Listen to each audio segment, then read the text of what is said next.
Good morning, and thank you for coming. I believe we have an overflow too, so we will take the questions from the overflow.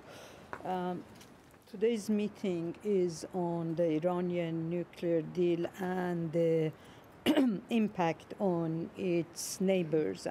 As you know, since September of 2013, Iran and the U.S. have been talking seriously on finding a way to resolve the nuclear issue. It came as a surprise to everybody when Foreign Minister Javad Zarif of Iran and Secretary of State Kerry met and held bilateral talks in New York last September. It was even a bigger surprise when we found out that President Obama and President Rouhani had spoken on the phone.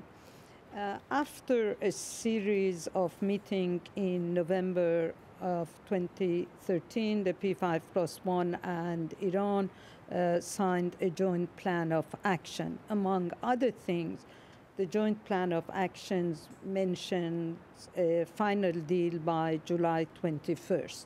And of course, it also leaves the option of a 6 months extension open.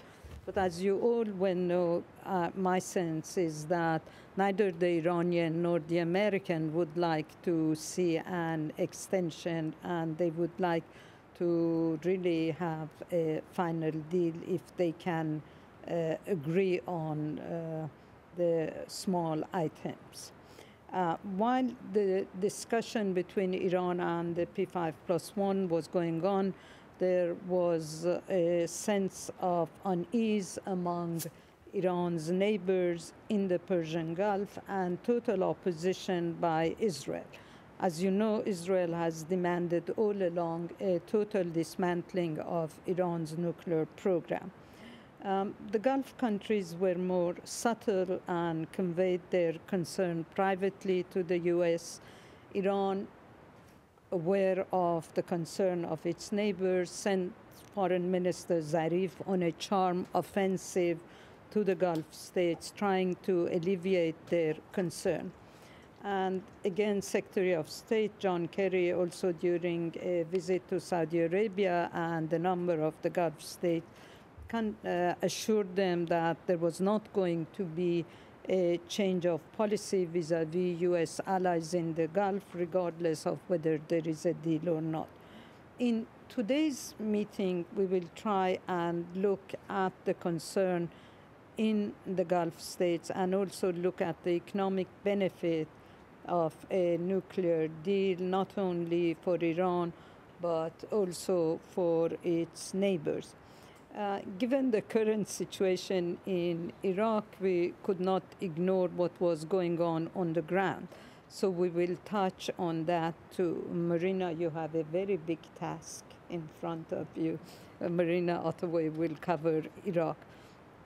We will cover Iran and Iraq in the second panel, and all three of our panelists are Afshin Molavi, who is going to moderate and be a commentator on the panel, as well as Marina Ottaway and Bijan Khajehpour, know the Gulf very well and have written extensively on the region. Unfortunately, Mr. Salahuddin El-Zain, the director of Al Jazeera Center for Studies, Al Jazeera Satellite Network, didn't make it. His visa did not arrive as of last Friday, so that was when we last heard of him. Now, back to our first panel. We are very fortunate to have with us today Abdullah Babood, the director of the Gulf Studies Center at Qatar University. This is the first time you are speaking at the Wilson Center. I hope this will be the beginning of many, many appearances of you in the future. We have distributed the bios, so I will leave it at that. And of course, to my left, we have David Ottaway, who is a senior scholar at the center, a prolific writer, and look at his bio and you will see what a fantastic CV he has. We, as I said, we have an overflow and we'll take questions from the overflow too. You have the floor. We go with you. Thank you very much, Hala, for this introduction and for inviting me, and thank you and your team for inviting me here. It's a real honor and a pleasure to be with you in Washington, D.C. And as you said, this is my first time. I hope it won't be the last. And I want to thank all your team for the kind organization for everything. So the trip was fine, and the hotel is perfect. And I was even picked up from my hotel lobby to come here, so I couldn't get lost on the way. Okay, my task is to talk about the Gulf Cooperation Council, the State of the Gulf Cooperation Council, and their reaction to the Iranian, U.S. or rapprochement, or the deal, the nuclear deal as it's known. I think before I talk about that, it is important that we remember that the Gulf states, that is the Arab side of the Gulf, have created their own regional organization called the Gulf Cooperation Council, which was created in the 1980s. A lot of cooperation and coordination has been achieved within this council. A lot of economic cooperation. They moved from a free trade area to a custom union to a common market. And there are also hopes that they will move on to a common currency and maybe economic and political union. So that's on one hand. On the other hand, you have these states are also different states. Some of them are very small and vulnerable. And they are very jealous about their own sovereignty. So to move on to areas where they can cooperate, especially in political issues and foreign policy, it has proved to be more difficult than anticipated. And this is not new. Europe has found it as well. Regional organizations and regional groupings have found that the more you move up in the integration ladder, the more difficult it becomes. So, saying that, we have 6 different states with almost 6 different foreign policies. So to say that we have a GCC policy, I think it is an overstatement. Now, of course, there are ways that they can coordinate their policies and work together. And sometimes they have shown that they can work together. But in many cases, they've shown that they don't work together. And the recent crisis in the Gulf, the withdrawal of the ambassadors from Doha, is an example, of a living example of how difficult it is to coordinate foreign policy.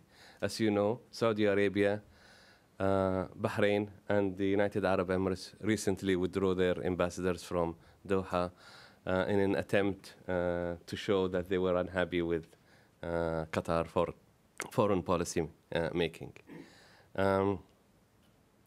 So that is, in a way, to explain that when we are talking about the Gulf states, we have to be careful that we don't lump them together as one group. But at the same time, we'll keep talking about them as a group with that proviso that they are not necessarily one group. The other issue about foreign policy making within the Gulf states is it is very personal. Foreign policy making anywhere else in the world, not only in the Gulf states, is at the hands of the very few. And when it comes to the Gulf states, that few become even fewer. And sometimes you're talking about 1 or 2 people making foreign policy. So in that sense, the way that decisions are made are not necessarily the way that they are made in, say, a democratic country. The whims of the king or the emir or the leader becomes more important. And his his own perception of what goes around him. Another issue that we have to consider when we're talking about foreign policies in the Gulf is that they are very personal and very subtle. They do not like to, to go to the media and take the limelight of their foreign policies and so on. It's all based on very subtle personal diplomacy, very much akin with the culture of the Gulf people. So that as a background, what happened with the deal? Why, how are the Gulf states looking at the deal? Well, in a way, the deal has been a challenge to them in many senses. One is that the negotiation took place secretly between the United States and Iran. The negotiations that finally led to the deal. So there were some secret talks going on between what the Gulf states consider as their most important ally in the region and the guarantor of their security, and what they consider as an enemy on the other hand. So that itself was a big a challenge for them, and maybe a slap on the face to some of the leaders in the Gulf. And if that wasn't enough, one of the GCC countries was instrumental in initiating this dialogue between the United States and Iran. And that is Oman. Oman has helped both parties, the United States and Iran, to talk together.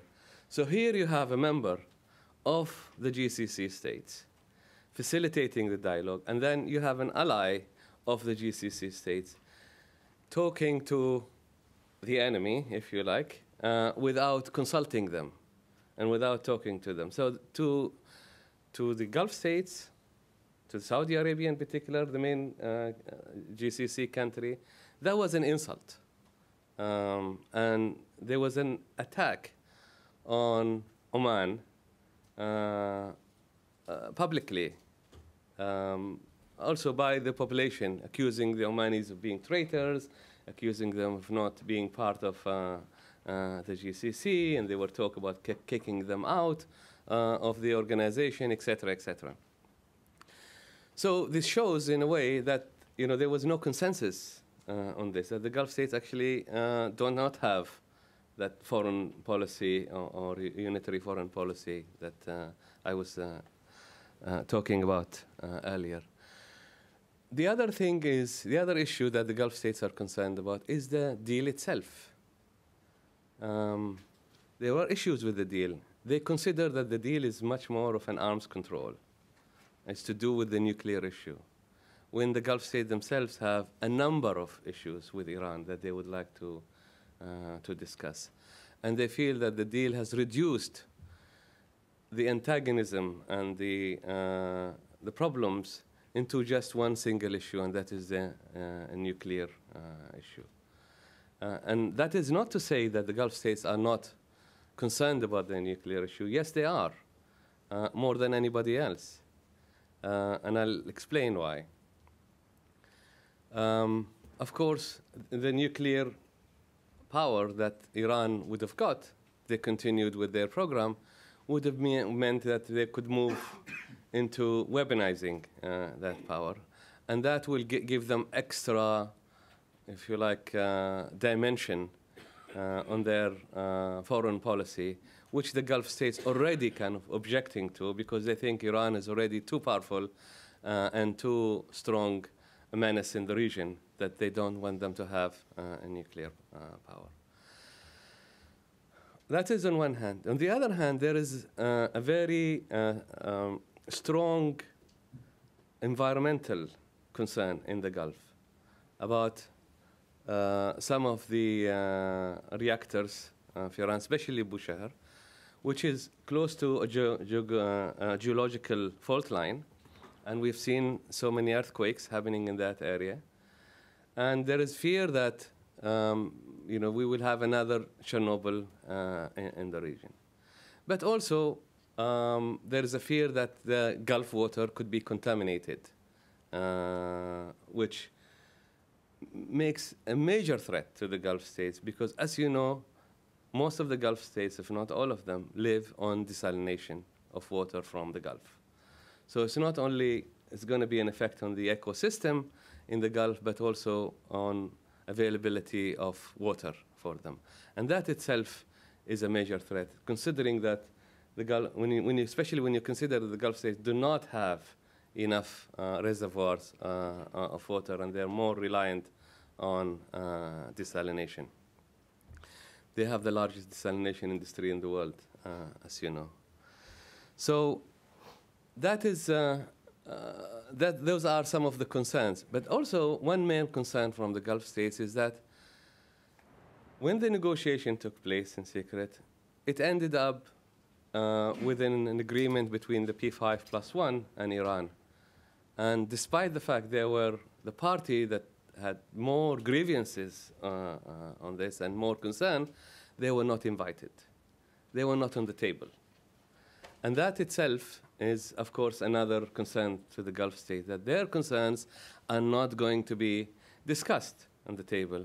So all what the United States and the P5 wanted was just to create an arms control and stop the Iranian nuclear program or curtail it, but they're not concerned about all the other issues that the Gulf states have, and those are many.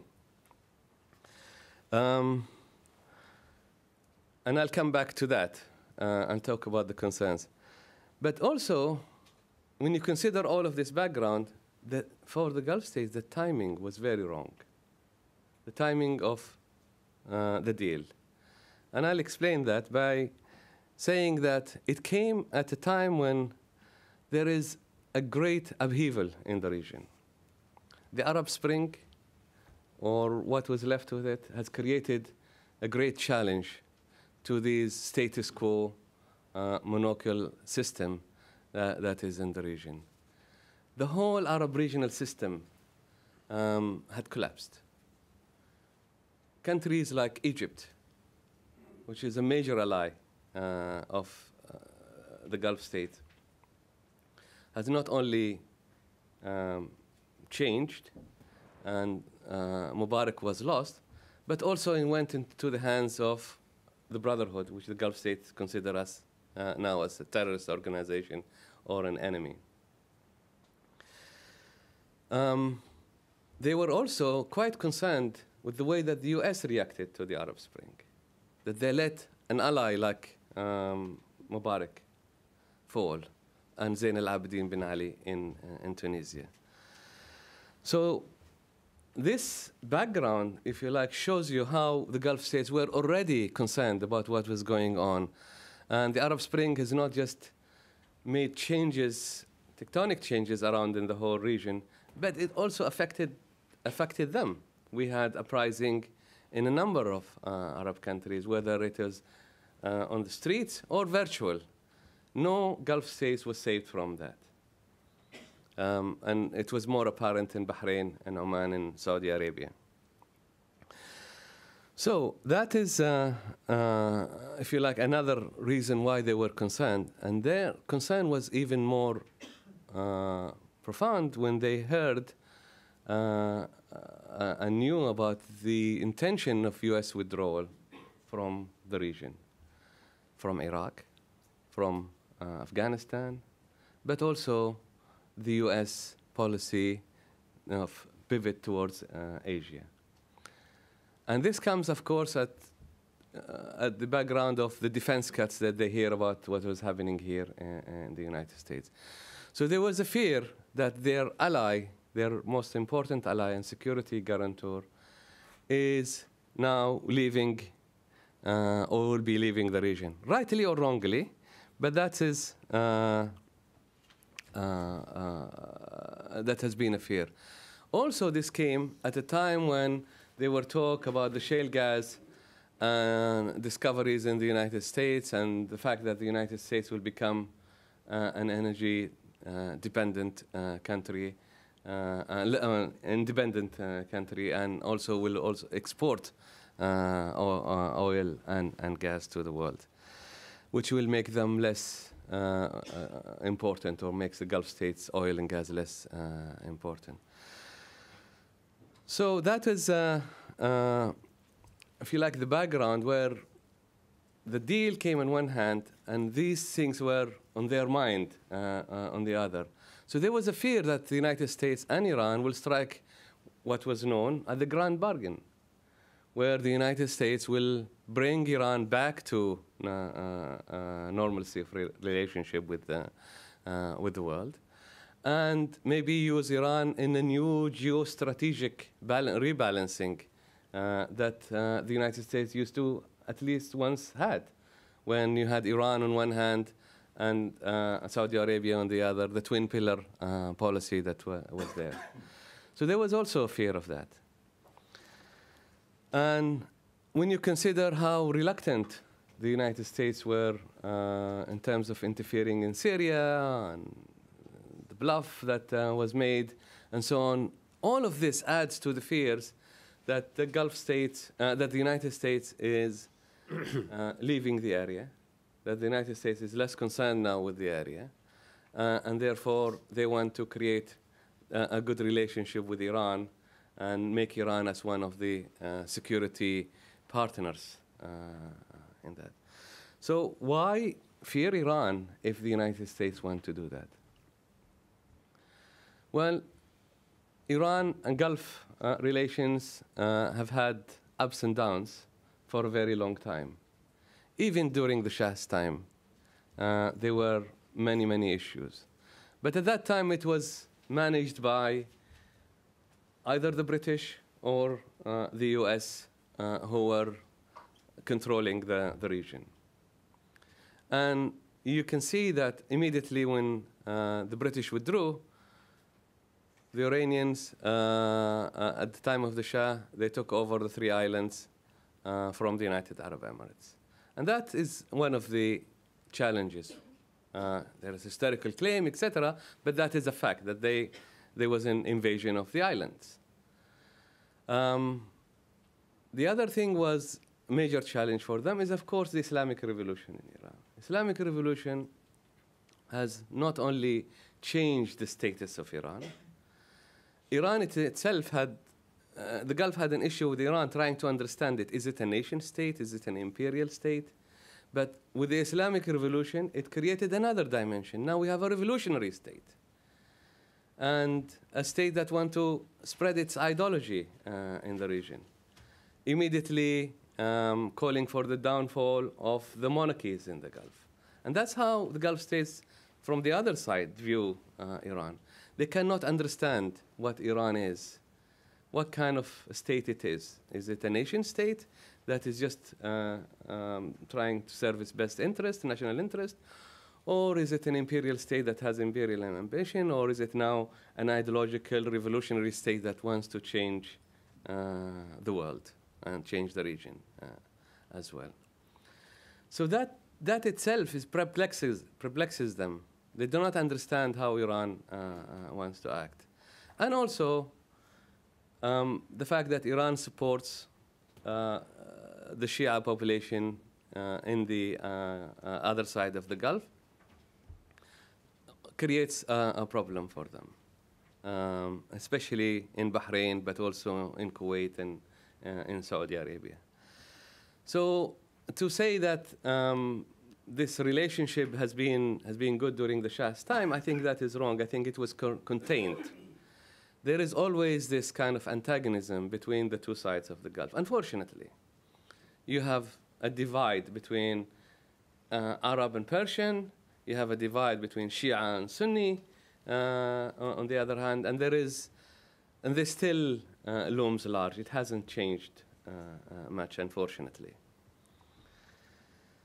Now, of course, there is a fear from this when they see that Iran, there's a fear from Iran when they see that Iran has not been contained because of the sanctions. In fact, if anything, it has spread its wings around them. And they see that themselves, they've been encircled by Iran.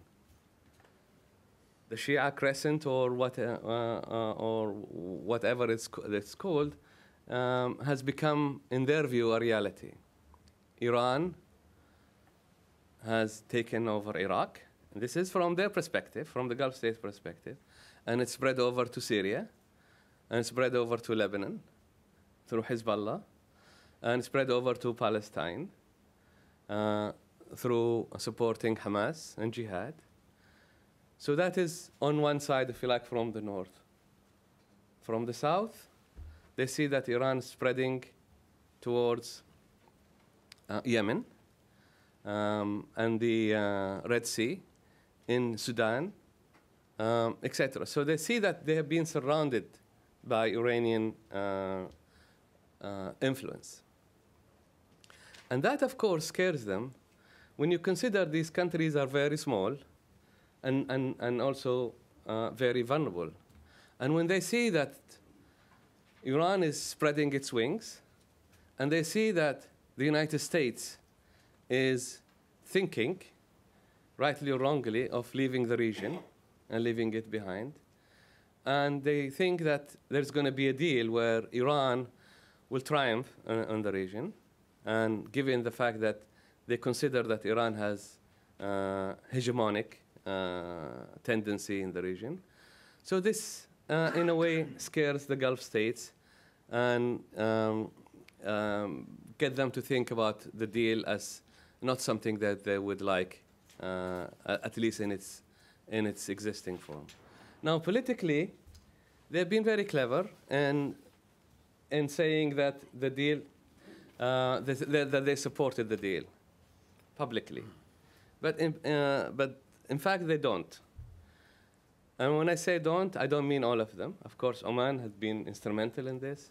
Qatar has a very good relationship with Iran, as you know. And they have economic relationship because of the gas that they share, the gas field. Kuwait recently, the Kuwaiti Emir had been to Iran and signed an agreement of cooperation. The United Arab Emirates, which also says that they have a grievance about their islands, they were one of the first people to go to Iran and also created an economic committee for cooperation. So what is left is basically Saudi Arabia and Bahrain. So we can see that there are different dimensions of looking at the Gulf states and different policies. Saudi Arabia, of course, welcomed the deal publicly, but I think the Saudis fear inside them that that Iran may come stronger out of this. There is, of course, a competition between Iran and Saudi Arabia, being the two regional powers, large regional powers in the region, for dominance of the region. There is competition, strategic competition, but also there is an ideological competition. Iran supports the Shia sect of Islam, while Saudi Arabia supports the Sunni sect of Islam. Now, of course, the Shia sect of Islam is smaller in terms of their percentage in the world. But when it comes to the Gulf, while they only make about 10% of all the Muslims, when it comes to the Gulf, they make about 60 to 70% of the population. And that is quite interesting because, you know, you have Iran as majority Shia, you have Iraq, but also you have Shia in the other GCC states. And of course, Shia in Yemen and Lebanon and so on. So when you take those into consideration, you can see the fear of the Saudis from terms of, you know, ideological control. Saudi Arabia sees itself as the guardian of the Muslim holy cities, and see themselves as a player for Islam and advocates of Sunni Islam, where they see, at the same time, they see Iran as a challenge to them. So the two countries have a lot to argue about, and the nuclear deal itself is not the only issue when it comes to the Gulf GCC-Iran relation. It's just one of many, but it's the epic of all the difficulties that they have there. And I think I'll stop there. Thank you. Thank you very much. You really gave us a tour d'horizon and opened a lot of questions for us. We'll now turn to David and Saudi Arabia. Perfect endings. Well, Abdullah has sort of set the ground in the general, relationship between the six GCC and Iran. I wanted to start by where he was leaving off about the history of this intense rivalry between Saudi Arabia and Iran, and just to remind us of what's been going on between those two since the Iranian Revolution. And as Abdullah mentioned, Ayatollah Khomeini called for the overthrow of the monarchies, the Arab monarchies in the Gulf, and specifically the Saudi monarchy, and proceeded to send pilgrims to Mecca to cause a lot of trouble for the Saudis, challenging their control of the holy sites.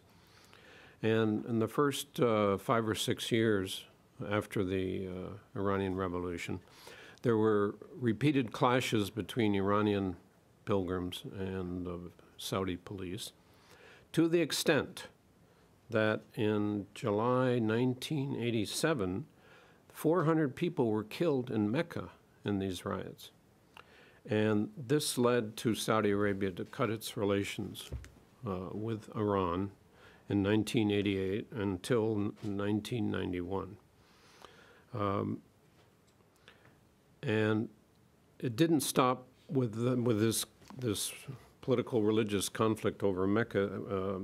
The Saudis, you should remember, sided with Iraq for 8 years during the Iran-Iraq War and provided financing for Iraq, built a pipeline so that Iraq could get their oil out, not through the Gulf, but across Saudi Arabia to the western coast of Saudi Arabia. And during the war, we've all forgotten this, but I had vague memories of writing about it. The Saudis shot down 2 Iranian planes in 1984 in June that came across what was the Saudis considered the Fahad line, the divided airspace between Iran and Saudi Arabia, and shot down 2 Iranian Phantom jets. This tension continued in the 90s, and the Saudis blamed the Iranians for the bombing of the Khobar towers in 1996, June 1996, in which 19 Americans were killed and over 400 others were wounded, both Saudis and Americans. And the Saudis had very good intelligence about who was involved and who had been behind it, and blamed the the Iranian intelligence people for mounting the attack, training the people in the Bekaa Valley of Lebanon, and had a lot of information about the Iranian involvement, which they never released because they used it as kind of leverage over Iran, that if they did it again, they would release the information.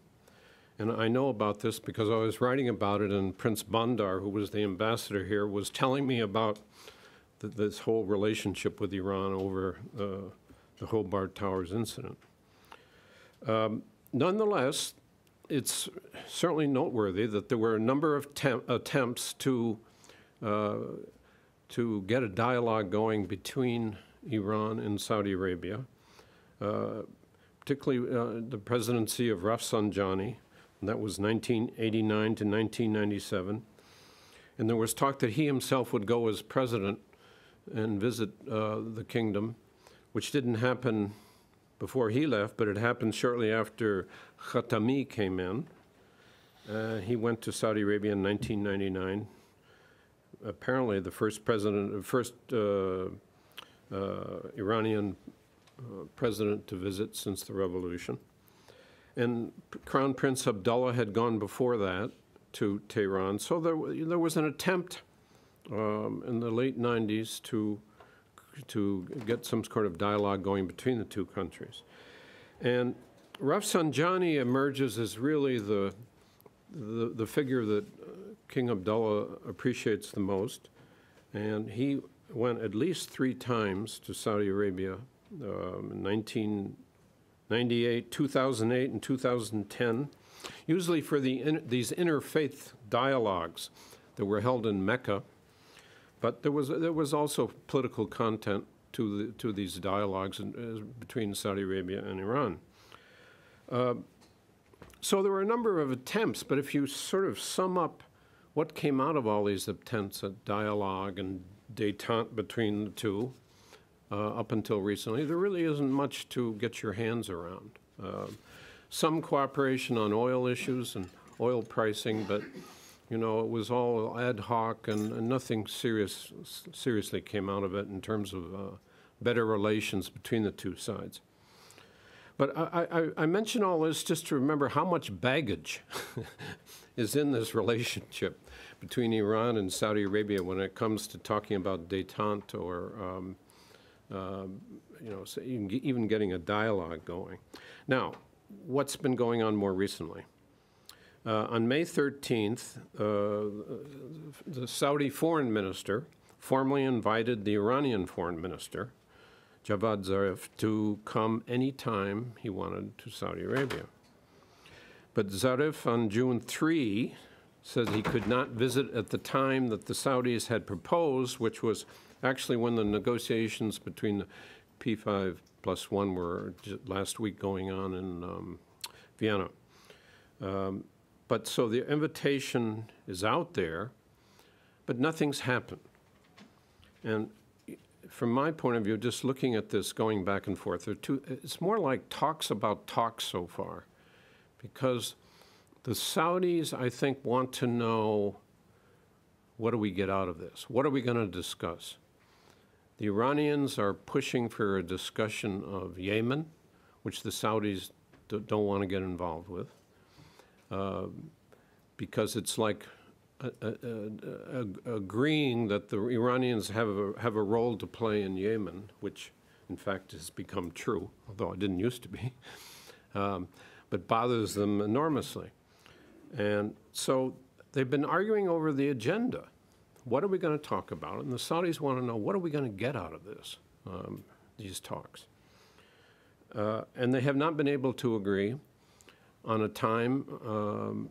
And another thing that's interesting to me, this whole initiative to get dialogue going in the last few months really started with Rafsanjani. But Rafsanjani has not been invited to come to Saudi Arabia because I think the Saudis want to deal with somebody who's in office and in power and perhaps have some authority. Where Rafsanjani, yes, he has authority, but he's not part of the government. But so Rafsanjani's visit has kind of fallen to the side. Now, the issue here is détente. What does détente mean to the Iranians? What does it mean to Saudi Arabia and the GCC? And how does this relate to what the U.S. is up to with Iran? The U.S. is quite clearly urging the Saudis to do the same thing they are trying to do, which is to have an opening to Iran. And I think we've already begun to see, and Abdullah has talked about the visit of the Kuwaiti Emir to Iran. We've already begun to see the GCC states and even Saudi Arabia reacting defensively to the American opening to Iran and the prospect of some kind of détente between the United States and Iran by, moving, trying to have their own opening to Iran.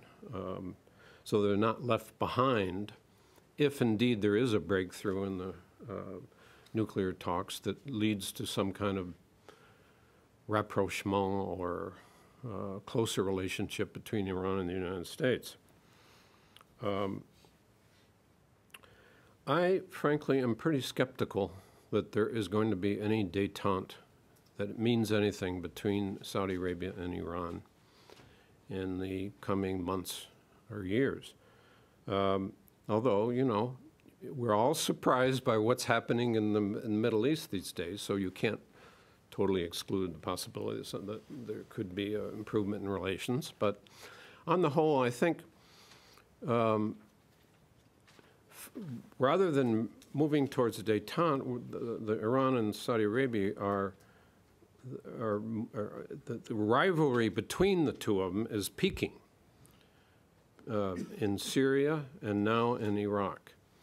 And I can't think of a more difficult time to try and have a détente between Saudi Arabia and Iran than at this particular moment.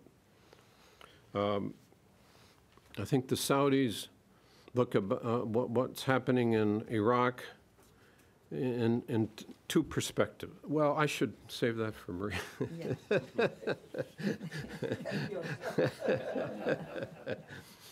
But basically, they see it as a Sunni intifada in Iraq.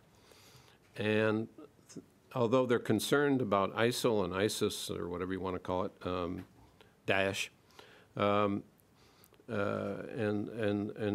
seeing these extremists coming closer and closer to their borders, they are even more concerned about what's happened to the Sunnis in Iraq, and they see what's happening as an opening chance to reverse, get rid of Maliki, decrease Iranian influence in Iraq, and strengthen their own influence. So just to give you an example, when I say the rivalry is peaking, I think Iraq is really where the two sides are coming together with totally different calculus. And how you would have détente in the middle of this, it's hard for me to see. Although they both agree that they'd like to see Iraq stay together, they totally disagree about who should be at the top of the pyramid running the country.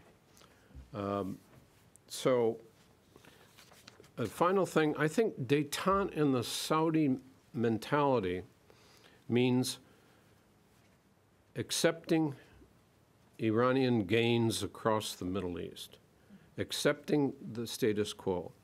And the notion of détente, while in the West we think, oh, this is good, I think they fear it and they oppose it for all the reasons that I've been discussing, not to mention Syria, which is another reason they don't want the status quo to survive. So mentally, détente for them is bad news, even though they have to pretend that they are trying to improve their relationship. But they will not and have no interest in accepting the status quo in the Levant, which at this point has been in Iran's favor. And I'll stop there. Thank you. Thank you very much, David. We'll open the floor to your questions. We have quite a substantial amount of time before the break, so we can have really a good conversation. Let me put a question. First of all, please don't, if you can, don't ask any question about ISIS, Daesh, ISIL, whatever, Iraq, and leave it for the second panel. So the first panel we deal with, as you heard, Saudi Arabia and the GCC countries and the Gulf states. And so, okay. Now, question to both of you.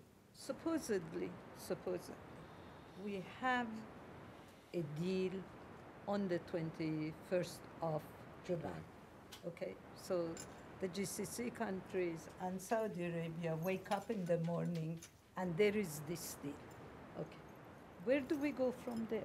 What, it's a fait accompli, there is a deal, and so what do you think the reaction of these countries are going to be? Who will go? Do you want me to go first? Okay, that's a very good question. I think it will depend what the deal is, what's there, what's the meat in the deal, what are the issues. But I think the deal will most likely be more of an arms control than even a détente between Iran and the P5+1. Let alone a rapprochement. I don't think we're going to go to that level yet. There is a lot of antagonism, as you know, between the U.S. and Iran, and it's not just going to happen. Rapprochement is not going to happen because of the deal, but the deal will work towards helping that, hopefully, in the future. So it will depend on the deal, but I think it will also, and for the Gulf states, the GCC states, they will just have to accept the fait accompli, and they have already almost done so. So you can see most of them have already been to Iran and visited Iran. As I said, Oman has facilitated the deal. Sultan Qaboos visited Iran, Kuwaiti, the Emir, the Emirates. What is really left is the Saudis. So they can have their differences, but they would just have to accept the deal because that's what the world community, the international community wanted. Now, of course, there is a lot of antagonism that will continue to be because of the issues I've just mentioned, but also, you know, the competition that is happening in the Levant and in Iraq, etc. There is a war, proxy war going on between principally Saudi Arabia on one hand and, of course, Iran on the other, whether it's in Syria or in Iraq. And in Yemen as well. So all the GCC states, in fact, have almost the same view towards Iran in terms of, you know, looking at Iran as a challenge, maybe a security threat to all of them. I think none of the Gulf states disagree on this view. But where they disagree on is how do you deal with that challenge? And how do you manage it? For Oman, for example, they found that they could work with the Iranian, and they found that there are benefits that you can get from that, especially the, you know, making sure that the Strait of Hormuz stays open, and you know, there are security arrangements between the two, and other economic arrangements that are going to continue, especially because of the role of Oman in this deal. Qatar has a very strong relationship with Iran. They share a gas field, and I don't think you're going to have a problem there with Qatar. They've always had a good relationship with Iran. And to a certain extent, the United Arab Emirates and Kuwait now needs more energy. I know I'm delving into your area, but I think energy is going to come to play a very important role in the future. And Iran gas reserves is going to be very important in the Gulf states. And I'm sorry if I just mentioned this, the whole region could become an energy deficient in the future. Kuwait started importing gas. The Emirates are getting gas from Qatar. Oman is now getting gas from Iran. And in the future, you would see that there's going to be more need for Iranian gas to the region. And maybe this is the sectoral issue that is going to bring the region together. Like what happened in Europe, you have the coal and steel community that brought Europe together. And then you had a spillover from that sector to other sectors. And hopefully, maybe this is something that would do it in the future. I think, just to sum up here, I think that there are issues that both Iran and the Gulf states, particularly Saudi Arabia, can work on. One of them is, of course, the challenge of energy, gas, but also the challenge of other oil becoming available in the future. They need to manage this through OPEC. The challenge of sectarian divide in the region, because although they are both fueling this in one way or the other, whether formally, institutionally, or privately, it is going to come back to haunt them. And Al-Qaeda is an example of this. So I think they will have to try and find ways to work together. The other thing that they need to work on is they're spending a lot of time, a lot of energy, and a lot of money on arms that both sides of the equation are building. There's, of course, Iran under sanctions, but you can see how much has been spent on arms in Saudi Arabia and the other Gulf states. Billions of dollars that could go into some regional development. And given the challenges that are coming from the population, from the expectations of the people, there will be more interest to devote this to development rather than stockpiling of arms.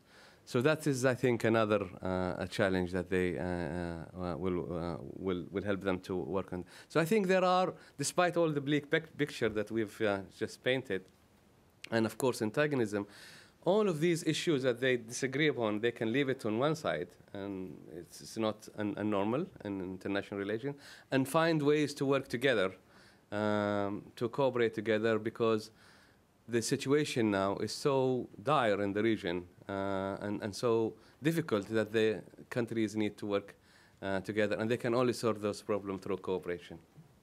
Thank you.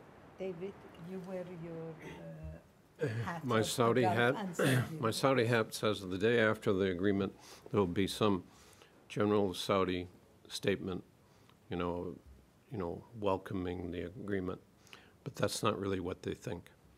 They're really going to hope that the hardliners in the United States and in Iran shoot down whatever agreement is reached, which is a very good possibility, because it's going to be a gray area agreement, and I'm sure there'll be something to attack it on, first from the Israelis and then from the hardliners in the U.S. Congress and the hardliners in Iran.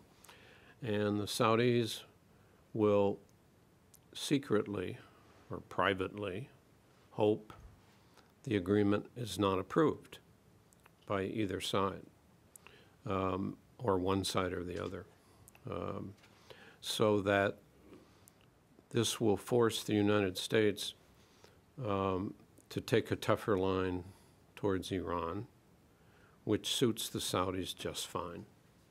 And so that's what I think the Saudis are how they're going to play in answer to your question. David, you said they will hope that the hardliners on both sides will shut it down. I'm sure they won't tell the American ambassador after the WikiLeaks about cutting the head off the snake. Being very careful. Yes, please. Can you wait for the mic and identify yourself, please? Mic, please.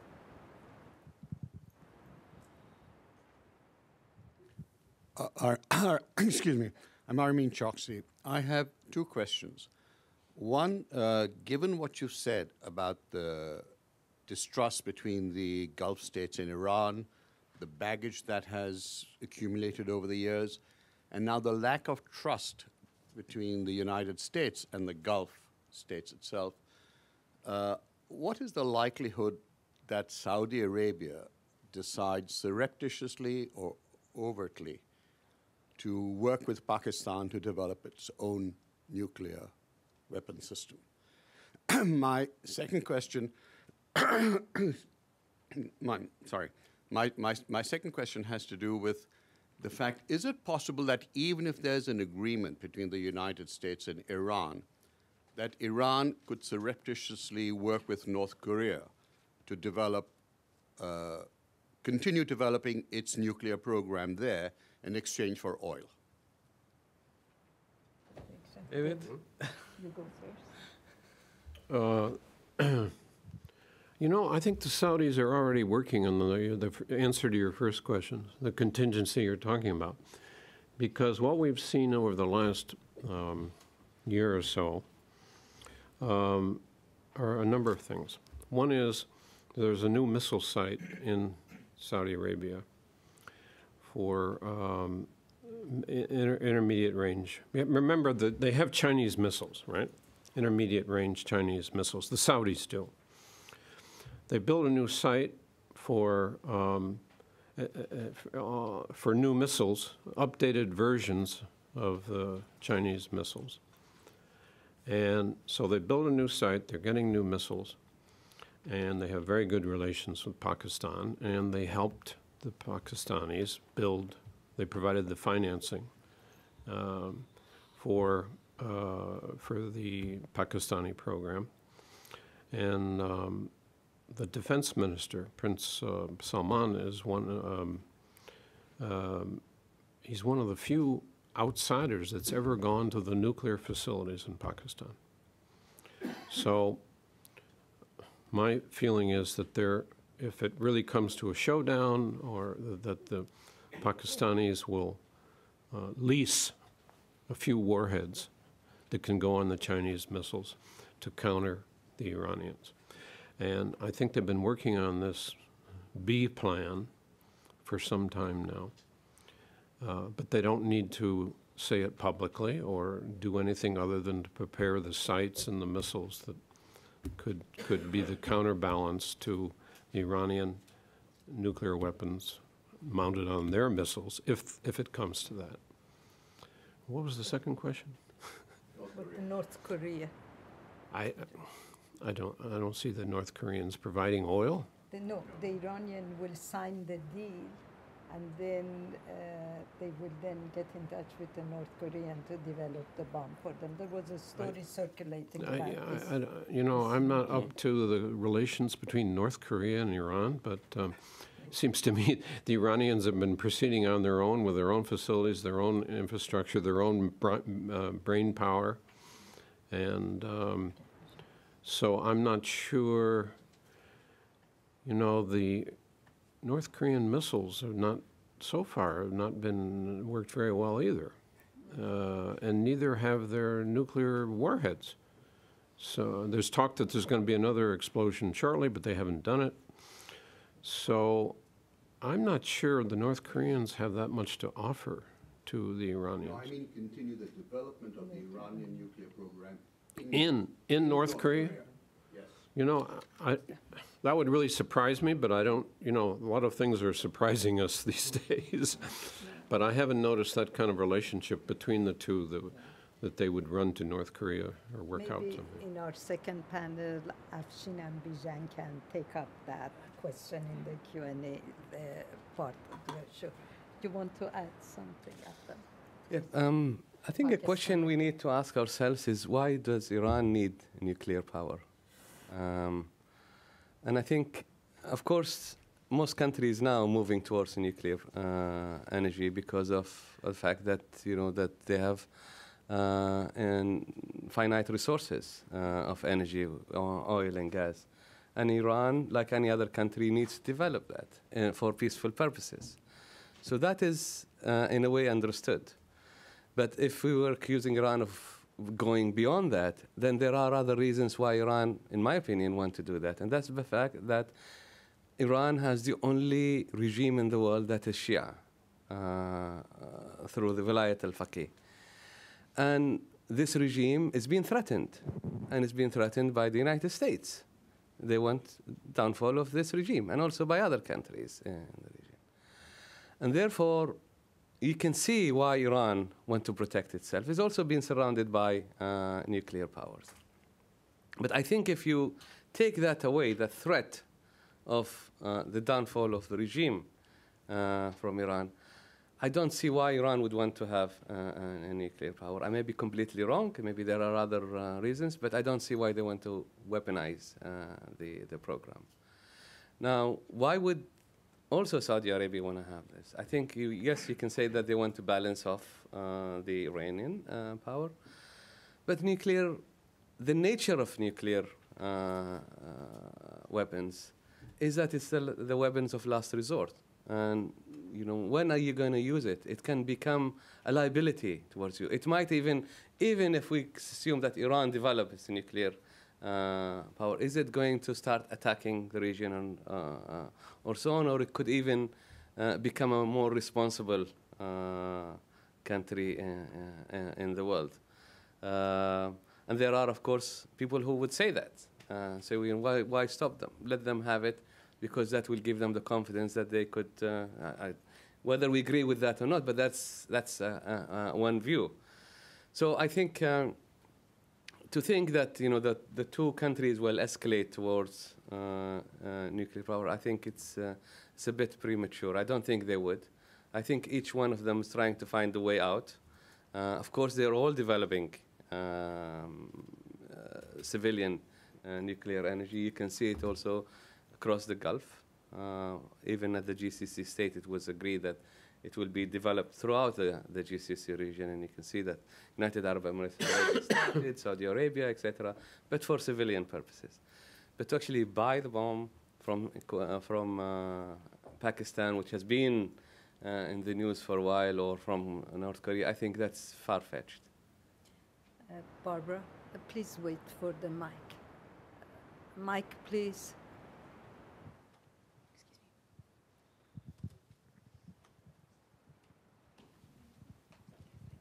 Thank you very much. Barbara Slavin from the Atlantic Council. Dr. Baboud, I wanted to ask you whether the view of the Saudis and the more conservative members of the GCC is akin to Israel, that any deal with Iran is a bad deal, or will an agreement that allows Iran to have a very small enrichment program, would that be satisfactory? Do they make distinctions, or is it just any deal with Iran is a bad deal? And David, for you, one question I've always had in my mind is how the Mujahideen Halq manages to continue its activities, and I know they have their own sources of funding. But what do you know about the relationship between elements in Saudi Arabia, particularly their intelligence service, and the Mujahideen? Are they in cahoots?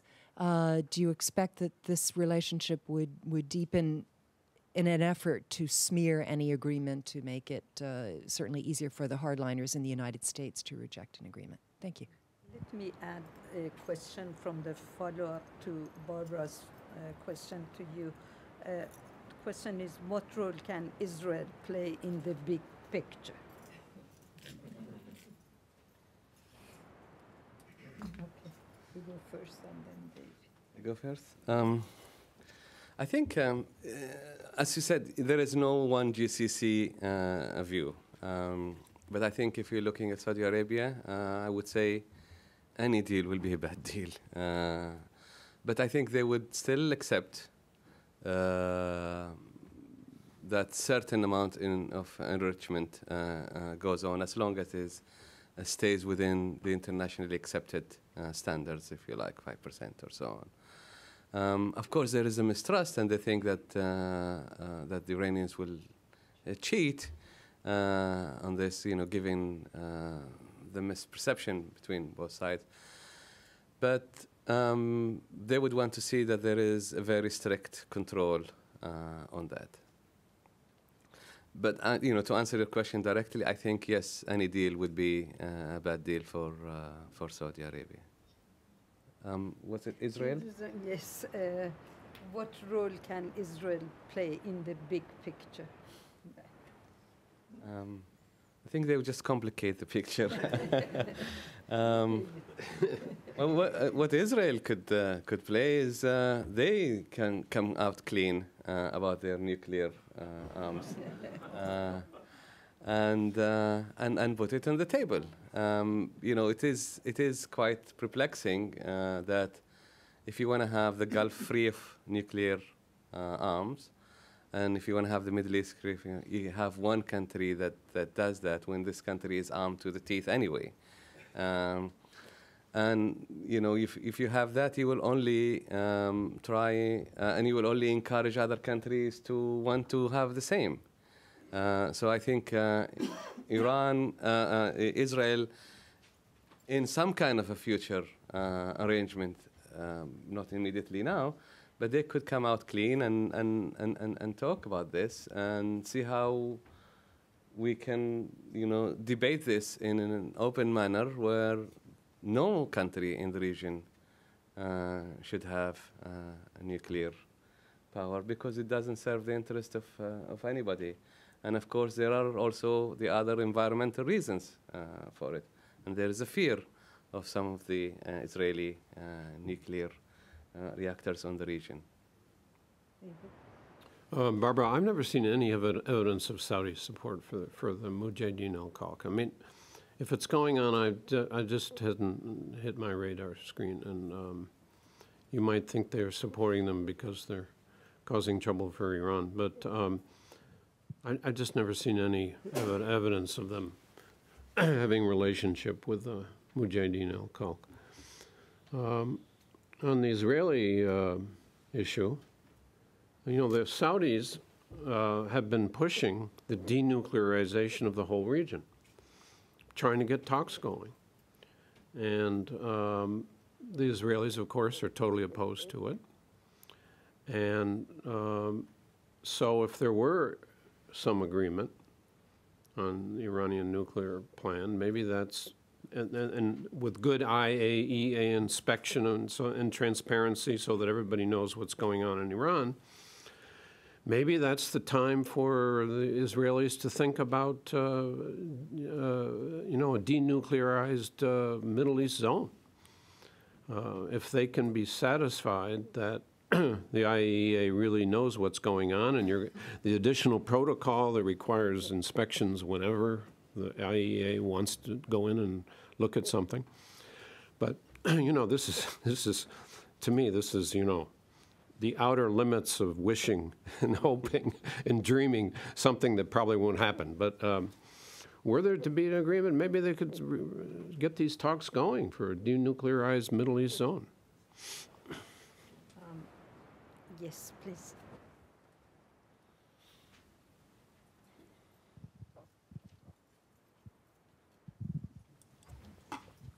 Hossein Shahbazi with Webster University. I have a question for Dr. Baboud. First, I'd like to see how you'd react with the grim assessment of Mr. Ottaway about the possible reconciliation, or what he called it, detente, between Iran and Saudi Arabia. Is there any way out of it, or you just see this is pretty much not possible as he described it? Secondly, in the United States, there are former officials who come and say that one of our problems is that we do not communicate with the Saudis officials about, they find the lack of communication more than the content of the disagreements that Saudis have with the nuclear deal. The way that you describe the process of decision-making, foreign policy decision-making in Saudi Arabia, do you give any credence to this kind of claim, or no, as you said, pretty much it's shaped by the top, the king and perhaps a couple of his advisors, the foreign policies? I'm talking about Saudi Arabia. Thank you. Let's take another question here too. Let's take two questions at the same time. Thank you. My name is Basil Bastaki with the Center for Strategic and International Studies. My question has to do with the fear of Iran fomenting internal revolutions within these countries. Is this misplaced, or is it accurate? Thank you. Okay. Who was going to go first? You want me to go first? Abdullah, and then David. Okay. Well, I think I've mentioned this, that the decision making in the Gulf states, Saudi Arabia included, is very personal, and it's based on very few people, whether it's the king or the foreign minister, and so on. The circle is very, very small.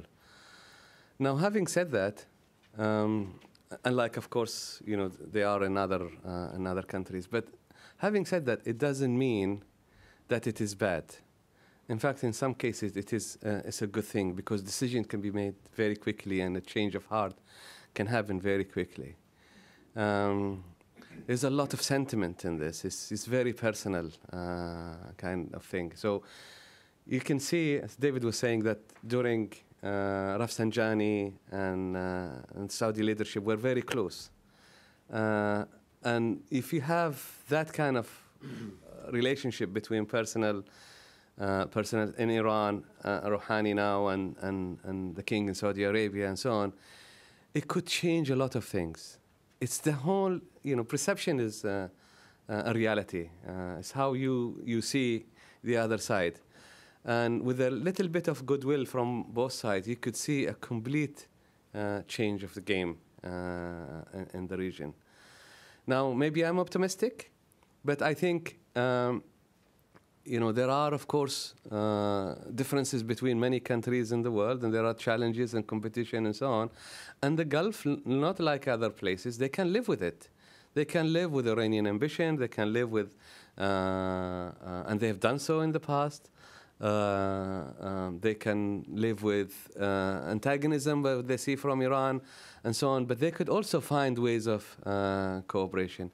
And maybe the deal, if it happens and when it happens, could be a good way of moving this forward. And I see that, that the message that Saudi Arabia is sending now to Iran is, come and visit us, let's talk. In fact, it's Iran that now is not wanting to talk to the Saudis for whatever reason. They've invited the foreign minister, Mr. Zarif, and they have invited Rouhani. And Iran hasn't yet responded formally, taking their time on this. But you can see that the Saudis now wanted to talk. They cannot be out of the game. They want to be part of it. And there is, of course, a lot for them to lose if they are not there.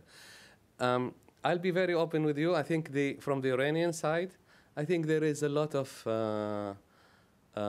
looking down on the Gulf states, saying, these are unimportant states, irrelevant. We are now talking to your bosses. We are now talking to the Americans who guarantee your security. We are now talking to the world community. You will come later in our priority. So that is, I think, an Iranian mentality that it doesn't help the region. That the fact that they don't take these small states together. The other thing is, they try and divide the Gulf states, and they have been trying to do that quite well. Let's bring in the Omanis, let's bring in the Kuwaitis. They have more interest with us, and so on, so that they divide them away from, make a divergence between them and Saudi Arabia. They can succeed only to a certain extent, because both these smaller states in the Gulf, they actually fear both. They fear the Iranians on one side, and they fear the Saudis on the other. And they want to play them against each other, as they've always done in the past. So I think that's also a wrong policy. So I think there is a new rethinking in Iran that needs to take place. Now, just to move quickly to your question, whether Iran instigates foment revolutions. I think revolutions in the region then don't need fomenting from outside. There is a lot of grievances in the region, across the whole Middle East and the Arab world in particular, and they don't need fermenting from outside. But if you have a Shia community that is being treated as second-class citizen in your country, their own country, they will definitely look for outside help. And I think Iran will find a way to play that role. Whether that role is exaggerated or not, that is another matter. But I think what we're looking at in the region is that there are a lot of indigenous discontent with the systems that need to change. And it's up to the regional powers now to start thinking themselves that we need to treat our people equally. We need to treat them as all equal citizens in the region, not differentiate between whether ethnic or religious groups, etc. And I think if it wasn't Iran interfering, you will find other countries interfering if you mistreat your population. And that is a reality, and this is in fact what is happening.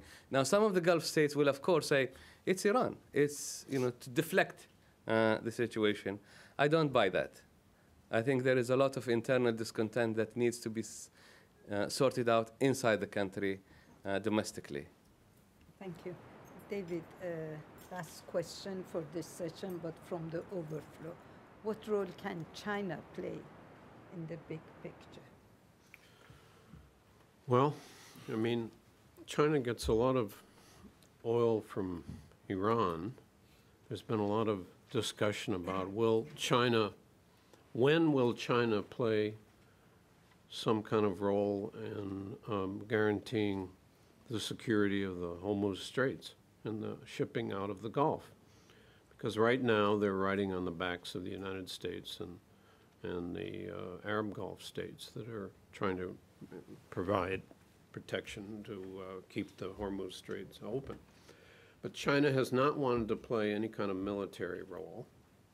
And there's a lot of talk and discussion about when will they get involved in providing some kind of international. I mean, one way to diffuse all this tension in the Gulf is to get an international flotilla, if you will, like there is fighting the pirates off Somalia, some kind of international force in the Gulf that would kind of separate the two sides and assure the exit of oil and gas from the Gulf. So I think there may be discussions about this down the road. There is another question from the overflow which deals with Iraq. I'm going to pass it on to the chair of the next meeting. We are going to take a 7-minute coffee break, please. The overflow is going to move to the auditorium, and please be back in 7 minutes. And join me in thanking the panelists.